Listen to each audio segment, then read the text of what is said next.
Assalamualaikum. Waalaikumsalam warahmatullahi wabarakatuh. Selamat pagi anak-anak. Selamat pagi Ibu. Bagaimana kabarnya hari ini? Alhamdulillah sehat. Baiklah, sebelum kita mulai pembelajaran, sebelumnya marilah kita membacakan doa. Ketua kelas, pimpin doanya. Siap, gerak. Mat, gerak. Jika gerak. Jika berdoa. Doa dalam hati mulai.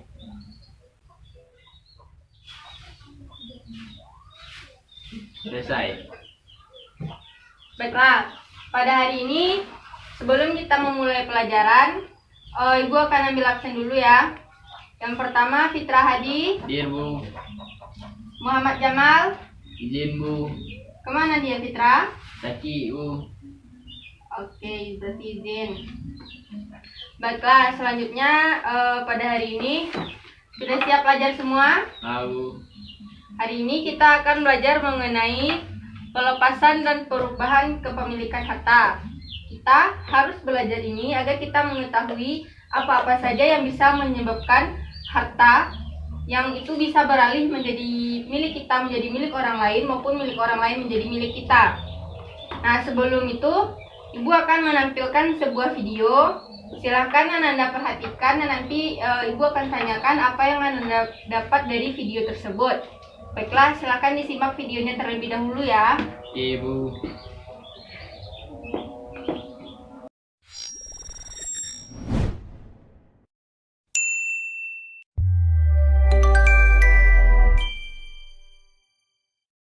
Kisah sedekah 6 dirham. Ali bin Abi Thalib adalah sahabat sekaligus menantu Rasulullah. Ia menikahi Fatimah Az-Zahra dan mempunyai anak bernama Hasan dan Husain.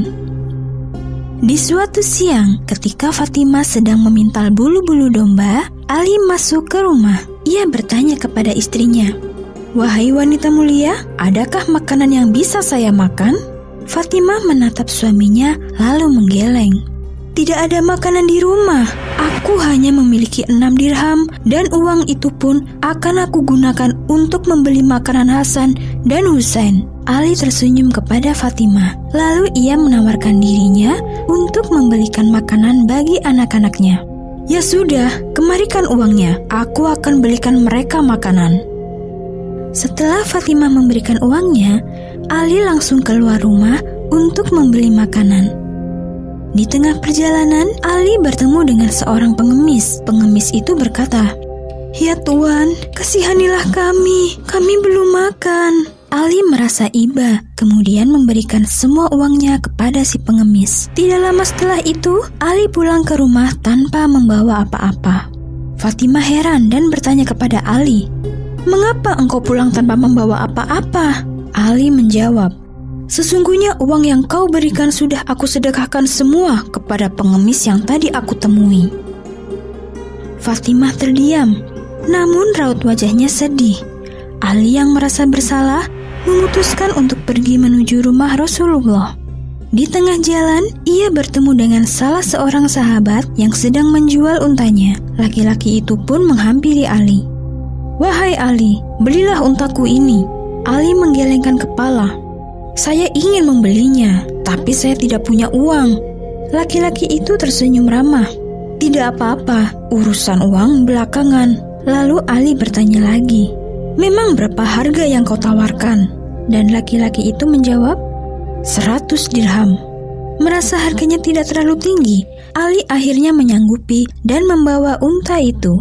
Ketika ia melanjutkan perjalanan, Ali bertemu dengan laki-laki lain yang tertarik dengan untanya. Laki-laki itu bertanya, "Apakah kau berniat menjual untamu? Aku tertarik untuk membelinya." Mendengar hal itu, Ali merasa senang. "Benar, aku jual seharga 300 dirham." Orang itu pun setuju dan memberikan uang sejumlah 300 dirham kepada Ali. Selanjutnya Ali melunasi harga unta kepada orang pertama yang menjual. Selepas itu, Ali akhirnya tiba di rumah Rasulullah dan menceritakan kejadian yang barusan ia alami. Rasulullah bersabda, "Berbahagialah engkau Ali, sesungguhnya Allah telah mengganti uang yang telah kau sedekahkan."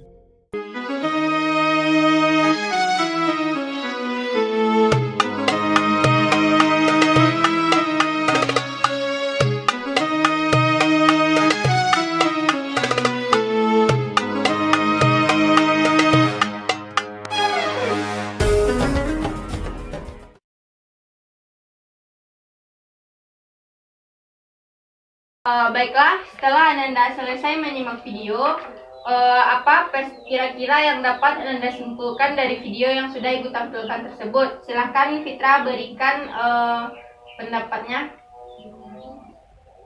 Memberi dengan ikhlas akan dibalas dengan yang lebih baik oleh Allah Subhanahu wa taala. Saling tolong menolong terutama kepada orang yang lebih membutuhkan. Bagus. Nah, selanjutnya Ibu akan menjelaskan mengenai secara lebih rinci itu mengenai perubahan dan pelepasan kepemilikan harta tersebut.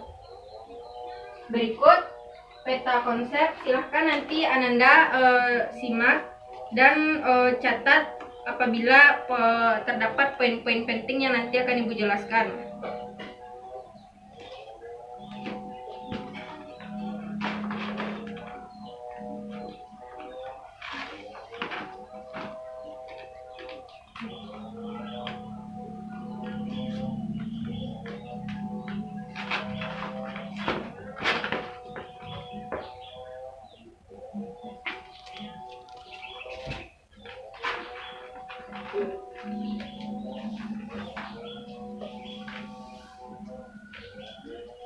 Baiklah, pelepasan pemilikan harta yang pertama itu ada namanya nafkah.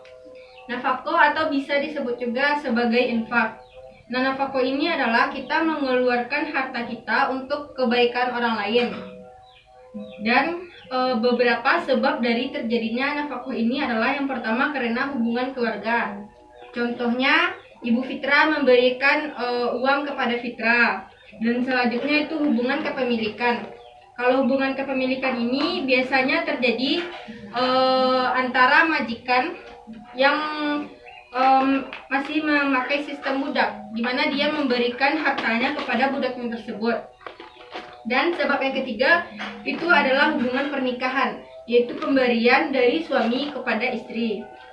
Dan untuk jumlahnya, berapa yang hendak kita berikan itu tuh bergantung sesuai dengan keinginan orang yang memberi.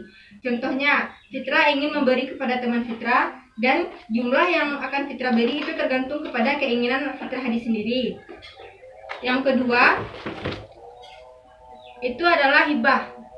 Hibah merupakan pemberian harta kepada seseorang itu sebagai tanda kasih sayang, di mana hukum dari hibah ini adalah mubah. Hibah merupakan memberikan harta kepada seseorang dengan rukun dan syarat sebagai berikut. Yang pertama, itu rukunnya adalah adanya pemberi, yaitu orang yang akan memberikan hartanya. Dan syaratnya, hendaknya orang tersebut sudah balik, artinya dia itu sudah berakal sehat, sudah mampu berpikir sendiri, sudah bisa membedakan mana yang baik dan mana yang buruk. Dan selanjutnya, dia memberi itu atas dasar kehendak dia sendiri, itu tidak ada paksaan dari orang lain atau tidak ada tekanan dari pihak lain. Dan yang kedua itu adalah penerima, di mana pada saat kita melakukan hibah itu penerimanya harus ada. Artinya tidak boleh memberikan kepada seseorang yang belum ada wujudnya, seperti seorang ayah yang akan memberikan hibahnya kepada seorang janin yang masih di dalam kandungan, yang tidak pasti apakah janin itu nantinya akan lahir atau tidak. Dan selanjutnya adalah barang yang akan dihibahkan.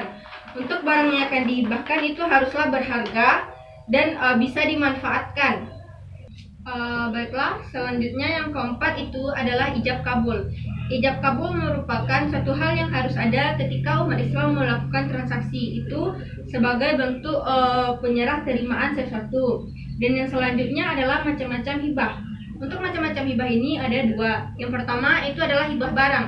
Hibah barang merupakan pemberian dari seseorang kepada seseorang, itu berupa barang atau benda, seperti pemberian rumah, pemberian motor. Dan yang selanjutnya itu adalah hibah manfaat.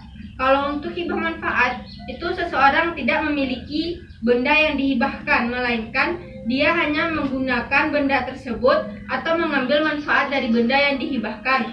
Contohnya, apabila ada seseorang yang menghibahkan tanahnya, tapi hanya sebagai hibah manfaat, artinya orang lain yang menerima hibahnya itu hanya bisa menggunakan tanah tersebut tanpa memilikinya. Dan yang selanjutnya itu adalah pencabutan hibah. Pencabutan hibah hanya bisa dilakukan oleh orang tua kepada anaknya. Hibah ini bisa dicabut apabila yang pertama lebih banyak kemudaratan apabila hibah tersebut diberikan, dan yang kedua adanya ketidakadilan di mana saat orang tua memberikan hibah kepada anaknya, itu anaknya tidak mendapatkan secara adil sehingga orang tuanya bisa mencabut hibah yang telah diberikan agar hibah tersebut menjadi adil. Yang ketiga itu adalah timbulnya fitnah. Apabila hibah yang diberikan oleh orang tua kepada anaknya menyebabkan fitnah, maka hibah tersebut boleh diambil lagi oleh orang tua. Dan yang selanjutnya adalah permasalahan yang didapat oleh hibah. Yang terdapat di dalam hibah yang pertama itu adalah apabila pemberi dalam keadaan sekarat, maka hibahnya itu nanti akan bisa dimasukkan sebagai wasiat, di mana penerima hibah tersebut tidak boleh ahli warisnya atau anak-anaknya, dan harta yang dijadikan sebagai hibah itu tidak boleh lebih dari sepertiga harta yang dimiliki oleh sang pemberi tersebut. Dan yang selanjutnya adalah bapak boleh menggunakan harta hibah yang dimiliki oleh anaknya atau anak yang di dalam perwaliannya apabila anak tersebut masih kurang umur atau anak tersebut yang sudah dewasa tapi masih memiliki akal yang lemah. Dan yang ketiga adalah pelepasan dan perubahan harta kepemilikan itu berupa sedekah, di mana sedekah adalah kita memberikan sesuatu itu hanya untuk mengharap ridha Allah Subhanahu wa Ta'ala. Nah, untuk sedekah ini itu tidak hanya berupa materi, namun bisa juga berupa tindakan.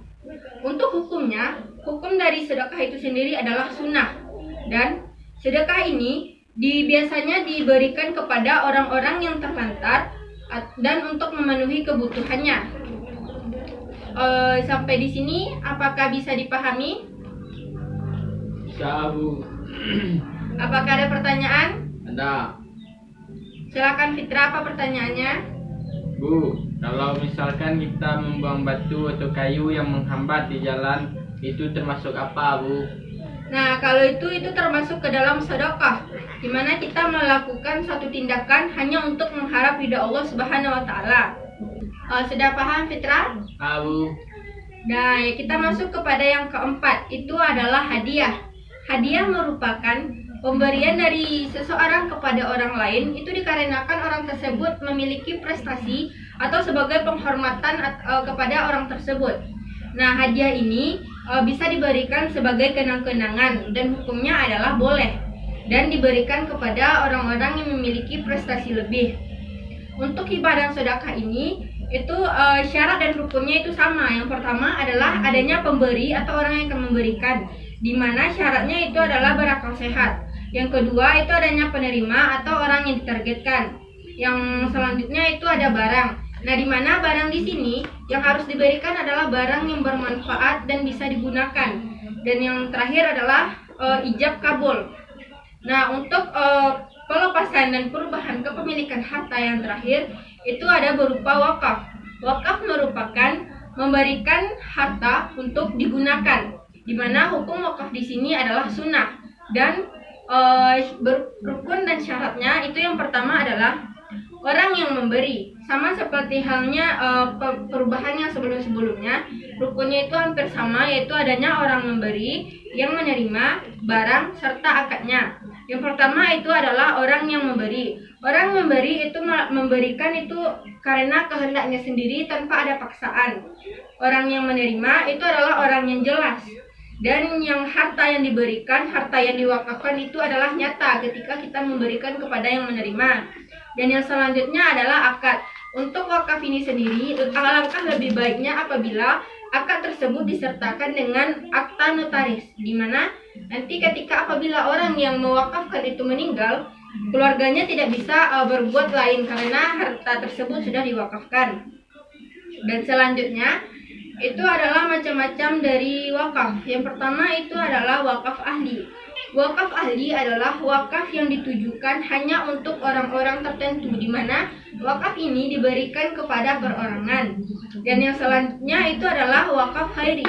Wakaf khairi merupakan wakaf yang ditujukan untuk umum. Contohnya, kita memberikan wakaf kepada masjid, pesantren, Dan yang terakhir itu adalah perubahan wakaf.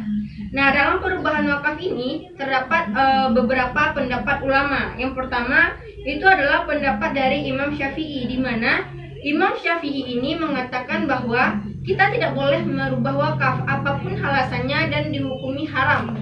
Sedangkan menurut Imam Syafi'i dan Imam Hanafi, perubahan wakaf itu adalah boleh dengan ketentuan. Yang pertama, perubahan itu sudah disyaratkan di awal perjanjian. Yang kedua, wakaf yang kita berikan kepada orang lain itu tidak berguna lagi. Dan yang ketiga adalah penggantinya lebih bermanfaat dari wakaf yang sebelumnya. Nah, sampai di sini, apakah ada yang ditanyakan? Tidak, Bu. Nah, kalau tidak, ibu yang akan bertanya. Tidak, Bu. Baiklah. Pertanyaannya begini, misalkan seseorang memberikan tanahnya kepada masjid, itu dinamakan dengan apa? Termasuk wakaf, Bu. Pintar. Apakah sudah paham semuanya? Nah, Bu. Kalau begitu, demikianlah pembelajaran kita hari ini. Silakan dibuka bukunya pada halaman terakhir, itu bagian latihan. Bu. Nah, silakan kerjakan latihannya di rumah dan nanti dikumpulkan minggu depan pada pertemuan selanjutnya. Oke, Bu. Demikianlah pembelajaran kita hari ini. Ibu sudahi dengan wabillahi taufiq wal hidayah. Wassalamualaikum warahmatullahi wabarakatuh.